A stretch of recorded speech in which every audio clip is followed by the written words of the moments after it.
السلام علیکم ورحمۃ اللہ وبرکاتہ۔ بسم اللہ الرحمن الرحیم، والصلاة والسلام علی رسولہ الکریم، اما بعد فاعوذ باللہ من الشیطان الرجیم، بسم اللہ الرحمن الرحیم۔ شہر رمضان الذی انزل فیہ القرآن۔ خواتین و حضرات، رمضان المبارک کا مہینہ اللہ کے فضل و کرم سے، اس کی رحمت سے ہمارے درمیان سے گزر رہا ہے، اور اس ماہ مقدس کا پہلا عشرہ مکمل ہونے کو ہے۔ صبح جو امت مسلمہ روزہ رکھیں گے انشاءاللہ تعالی، وہ اس ماہ مقدس کے پہلے عشرے کا آخری روزہ ہوگا، یعنی کہ آج جو روزہ گزرا ہے رمضان المبارک کا، وہ نامہ روزہ ہے، اور صبح جمعۃ المبارک کا دن بھی ہے، اور اس پہلے عشرے یعنی رحمت کا جو عشرہ، جس کو رسول اللہ صلی اللہ تعالی علیہ وسلم نے رحمت قرار دیا ہے، آپ نے فرمایا کہ رمضان المبارک کے 3 عشرے ہیں، جس میں سب سے پہلا عشرہ رحمت ہے، اور دوسرا عشرہ مغفرت ہے، اور تیسرا عشرہ جہنم سے نجات ہے۔ تو رحمت کا جو عشرہ یعنی کہ پہلا عشرہ ماہ مقدس ماہ رمضان المبارک کا، وہ کل اس کا اختتام ہو رہا ہے۔ تو کل کا جو دن ہے یہ انتہائی اہم ترین دن ہے۔ رمضان المبارک کا جمعۃ المبارک بھی ہے، اور پھر رمضان المبارک کے پہلے عشرے کا آخری روزہ بھی ہے، اور اسی طرح رحمت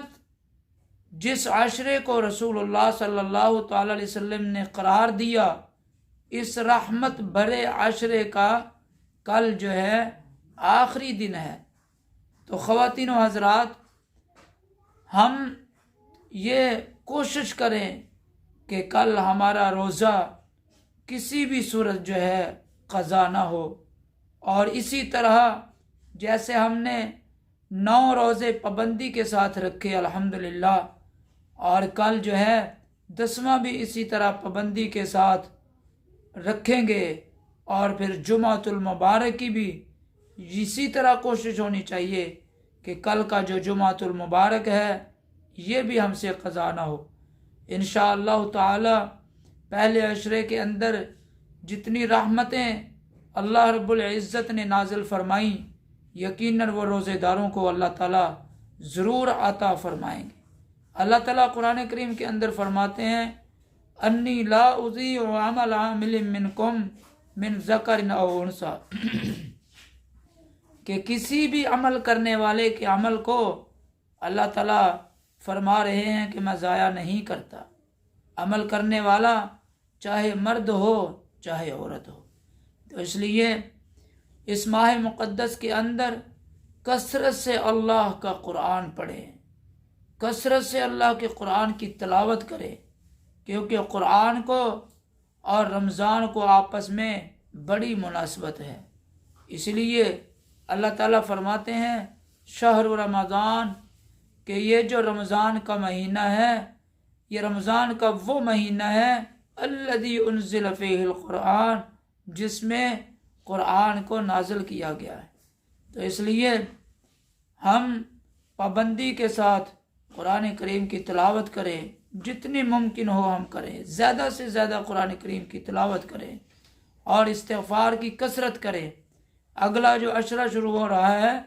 وہ بخشش کا ہے، گناہوں سے مغفرت کا ہے، تو ہم استغفار کی کثرت کریں، اپنے گناہوں سے توبہ کریں، اپنے گناہوں کی اللہ تعالیٰ سے بخشش مانگے، معافی طلب کریں، اور یقیناً اللہ تعالیٰ معاف کرنے والے ہیں۔ قرآن کریم کے اندر اللہ تعالیٰ فرما رہے ہیں قُلْ يَا عِبَادِيَ الَّذِينَ أَسْرَفُوا عَلَىٰ أَنفُسِهِمْ لَا تَقْنَطُوا مِن رَحْمَةِ اللَّهِ، میرے نبی جی آپ فرما دیجئے کہ اے وہ میرے بندو جنہوں نے گناہ کر کر کے اپنے جانوں پر جو ہے ظلم کر لیا ہے اور انتہا درجے کے گناہ کر ڈالے ہیں،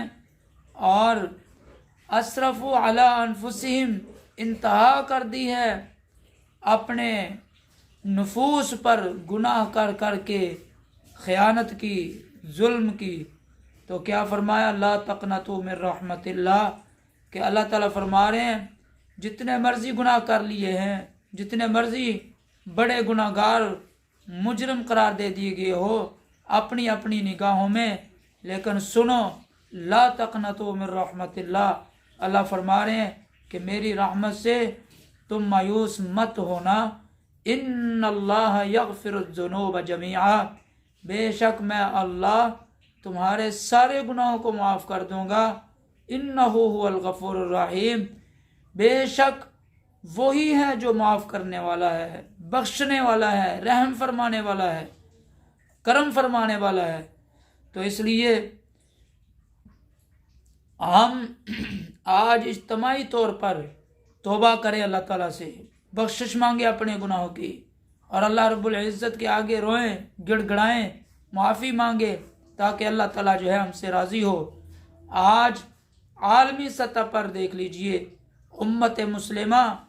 معاشی بحران کا شکار ہے، اور اسی طرح دینی بحران کا بھی شکار ہے۔ نہ آج امت مسلمہ کے درمیان دین کی وہ حقیقت رہی ہے، اور نہ ہی آج جو ہے امت کے اندر وہ جذبات رہے ہیں ایمانی، نہ وہ کیفیات ہیں۔ تو اس لیے ان کیفیات کو باقی لانے کے لیے، ایمان کی روشنیوں کو برقرار رکھنے کے لیے اور واپس لے کر آنے کے لیے، اور اللہ رب العزت کی دین کی جو بہاریں ہیں ان کو پھر سے دوبارہ واپس لے کر آنے کے لیے ہمیں چاہیے کہ ہم اللہ تعالیٰ کو راضی کریں، اللہ تعالیٰ سے لو لگائیں، اور جب ہم اللہ کو راضی کریں گے، اپنے گناہوں کی بخشش مانگیں گے، اللہ تعالیٰ معاف کرے گا اور ہمارے لیے رزق کے معاملے بھی آسان فرمائے گا۔ اللہ تعالیٰ استغفار کی بنیاد پر، معافی مانگنے کی بنیاد پر، توبہ و استغفار کرنے کی بنیاد پر، اور اللہ رب العزت سے تقوی اختیار کرنے کی بنیاد پر یقینی طور پر اللہ تعالیٰ رزق میں اتنی برکتیں عطا فرماتی ہیں کہ وہ 7 نسلوں تک پوری ہو جاتی، 7 نسلوں کو وہ رزق کی فراوانیاں، وہ رزق کی برکتیں اللہ تعالیٰ جو ہے کافی فرما دیتا ہے۔ تو اس لیے خواتین و حضرات، ہم اللہ رب العزت کے حضور گڑ گڑائیں، روئیں دھوئیں، اپنے گناہوں کی معافی مانگیں، اللہ تعالیٰ سے دروازے کھلوائیں اس کی رحمت کے، اس کے کرم کے، اس کے فضل کے، اور جو ہے رزق کے دروازے جو ہے اللہ رب العزت ہی کی طرف سے کھلتے ہیں، اور اسی سے کھلوائیں ہم۔ تو انشاءاللہ تعالی جو شخص روزانہ 2000 مرتبہ استغفار پڑھتا ہے، استغفر اللہ الذی لا الہ الا ہو الحی القیوم واتوب الیہ، جو شخص روزانہ 2000 مرتبہ استغفار کرے گا، اللہ تعالیٰ جو ہے ایسی جگہ سے اس کو رزق کے بے بہا خزانے عطا فرمائے گا جہاں سے اس کا وہم و گمان بھی نہیں ہے۔ ایسی جگہ سے اللہ تعالیٰ رزق عطا فرمائے گا۔ روزانہ 2000 مرتبہ استغفار کرنے سے رزق کے بند دروازے کھل جاتے ہیں اور کاروباری بندشیں ٹوٹ جاتی ہیں، اور اسی طرح روزگار کے جتنے وسائل محدود ہو چکے ہیں، اللہ رب العزت ان کے اندر جو ہے برکتیں عطا فرما دیتا ہے۔ اور 2000 مرتبہ استغفار کرنے کی وجہ سے جتنی بھی معاشی تنگی ہے، جتنی بھی تنگ دستی ہے، غربت ہے، افلاس ہے، فقر ہے، غربت ہے، مفلسی ہے، ذلت ہے، رسوائیاں ہیں، یہ ساری کی ساری مصیبتیں جو ہے 2000 مرتبہ روزانہ استغفار کرنے کی وجہ سے اللہ رب العزت جو ہے ان تمام تر بیماریوں سے جو ہے نجات عطا فرما دیتے ہیں، ان تمام تر مصیبتوں سے اللہ تعالیٰ نجات عطا فرما دیتے ہیں۔ اس لیے خواتین و حضرات ہم اس کی پابندی کریں، لازم پکڑیں استغفار کو۔ اللہ تعالیٰ فرما رہے ہیں فَقُلْتُ اسْتَغْفِرُوا رَبَّكُمْ إِنَّهُ كَانَ غَفَّارًا، کہ تم استغفار کرنے لگ جاؤ، اللہ تمہارے گناہوں کو بخش دے گا۔ یرسل السماء علیکم مدرارا، تمہیں نفع والی بارشیں عطا فرمائے گا۔ وَيُمْدِدْكُمْ بِأَمْوَالٍ وَبَنِينَ، تمہیں مال عطا فرمائے گا، تمہیں بیٹے عطا فرمائے گا۔ وَيَجْعَلْ لَكُمْ جَنَّاتٍ وَيَجْعَلْ لَكُمْ أَنْهَارًا، تمہیں جو ہے باغات عطا فرمائے گا، نہریں عطا فرمائے گا۔ اللہ تعالیٰ فرما رہے ہیں مَا لَكُمْ لَا تَرْجُونَ لِلَّهِ وَقَارًا، تمہیں کیا ہو گیا ہے کہ تم اللہ رب العزت سے عزت حاصل کیوں نہیں کرتے؟ کہ وَقَدْ خَلَقَكُمْ أَطْوَارًا، کہ جس نے تمہیں جو ہے ایسے خوبصورت سانچے میں پیدا فرمایا ہے۔ تو اس لیے خواتین و حضرات ہم استغفار کو لازم پکڑے۔ ہمارا یہ ایک انداز ہے کہ پہلے ہم جو دین کا پیغام ہے، جو اللہ رب العزت کا جو پیغام ہے، جو اللہ تعالیٰ نے قرآن مجید کے اندر امت مسلمہ کو خصوصیت کے ساتھ اور انسانیت کو عمومیت کے ساتھ جو پیغام عطا فرمایا ہے، اور اللہ کے رسول صلی اللہ تعالیٰ علیہ وسلم نے جو امت کو پیغام عطا فرمایا ہے، ہماری یہ کوشش ہوتی ہے کہ ہم عمل بتانے سے قبل آپ حضرات کو سب سے پہلے اللہ کا پیغام اور اللہ کے رسول صلی اللہ تعالیٰ علیہ وسلم کا پیغام آپ کو سنائیں، آپ کو بتائیں، آپ تک پہنچائیں، تاکہ جو ہے آپ سب حضرات جو ہے اللہ کے پیغام کو سن کر، اللہ کے رسول صلی اللہ تعالیٰ علیہ وسلم کے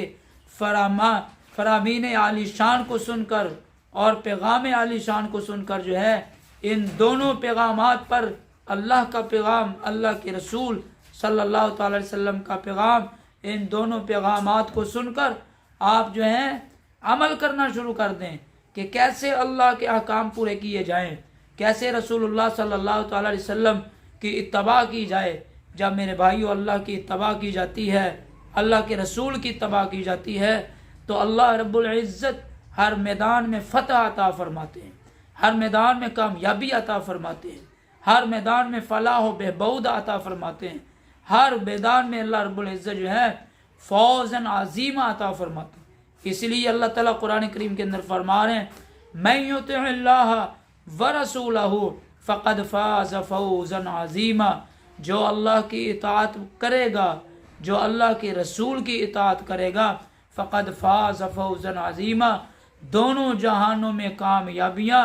اس مطیع اور فرما بردار اللہ کے رسول کے غلام کی کامیابیاں جو ہے قدم چومے گی۔ اللہ تعالیٰ سے دعا ہے اللہ ہمیں صحیح معنوں میں قرآن و سنت کا فہم عطا فرمائے اور اس پر عمل پیرا ہونے کی توفیق عطا فرمائے۔ وآخر دعوانا ان الحمد للہ رب العالمین۔